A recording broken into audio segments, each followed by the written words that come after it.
The IRS just released their new tax brackets for 2025. Millions of taxpayers are now going to pay less taxes on their next return. Specifically, these new brackets will allow you to report more of your income at lower tax rates.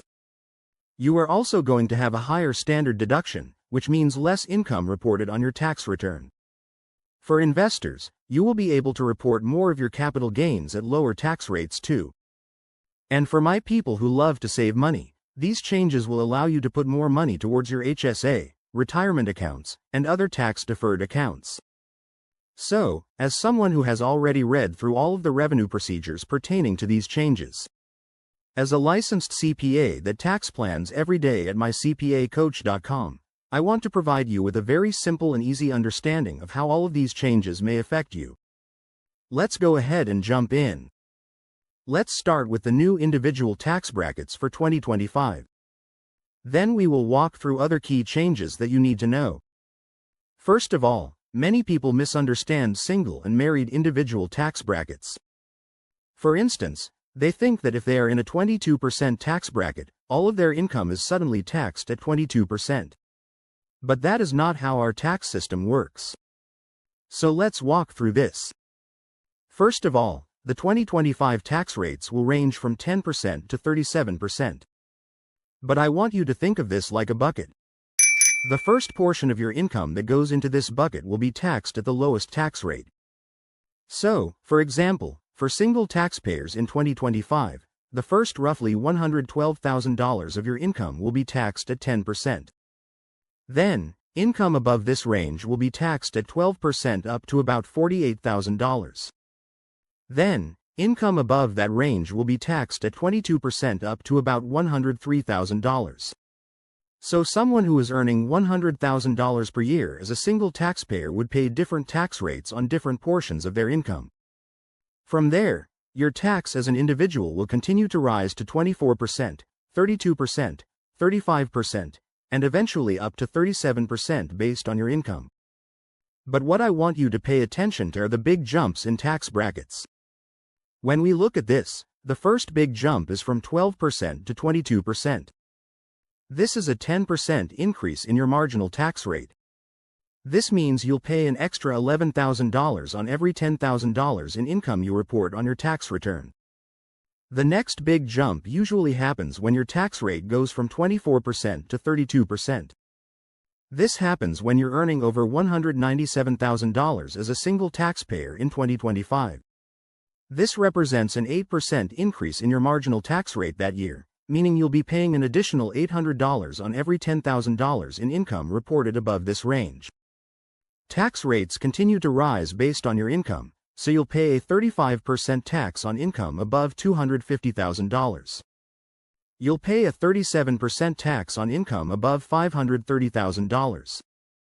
Now, believe it or not, these tax rates are actually much better than what we saw in 2024. But first, let's talk about the new tax rates for married taxpayers as well. If you don't know, as a married taxpayer, you are basically able to get twice as much income into most of these same tax brackets. This surprises many of my clients, and funny enough, I've even had clients who have decided to get married after realizing this. So whether you're married now or not, this still may be important to you. Let's walk through this. In 2025, married taxpayers will pay only 10% tax on up to almost $24,000 in their income. That's twice as much as the $112,000 limit we saw for single taxpayers. Then, they will pay just 12% tax on up to about $99,000 of their income. Just think about it. Earning almost six figures in household income and paying a maximum tax rate of just 12% is a pretty good deal. It will be big for millions of taxpayers, and we haven't even talked about the new standard deduction yet, which we'll get to. Once you get above about $997,000 in income, your marginal tax rate will take another big jump up to 22%. This is when taxes start to become a nuisance for these taxpayers. Once you're earning over $27,000 in income, it jumps to 24%. And then there's another big jump to 32% once you're earning over $395,000 as a married taxpayer. That's usually when taxes become a very big problem. Then, it goes to 35% once you're earning more than $500,000 and up to 37% once you're earning over $750,000 per year. That said, you're probably wondering how exactly this differs from the 2024 tax brackets. What about the other deductions? Let's talk about it. I ran the numbers on this, and thanks to the new inflation adjustments made by the IRS, you can fit almost 3% more of your income into each tax bracket.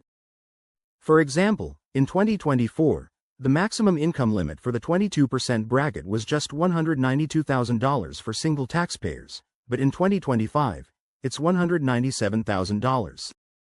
That's a $5,000 difference in income with a 10% difference in tax, meaning someone with the same amount of income would save about $500 more in taxes in 2025 compared to 2024.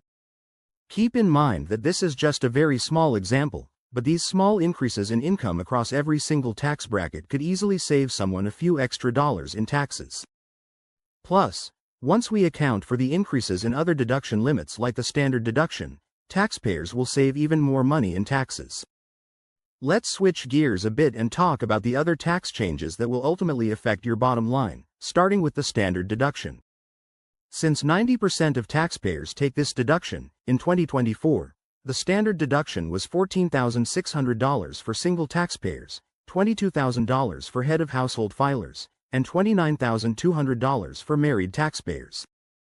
But in 2025, the standard deduction will increase to $15,000 for single taxpayers, $22,500 for head of household filers, and $30,000 for married taxpayers.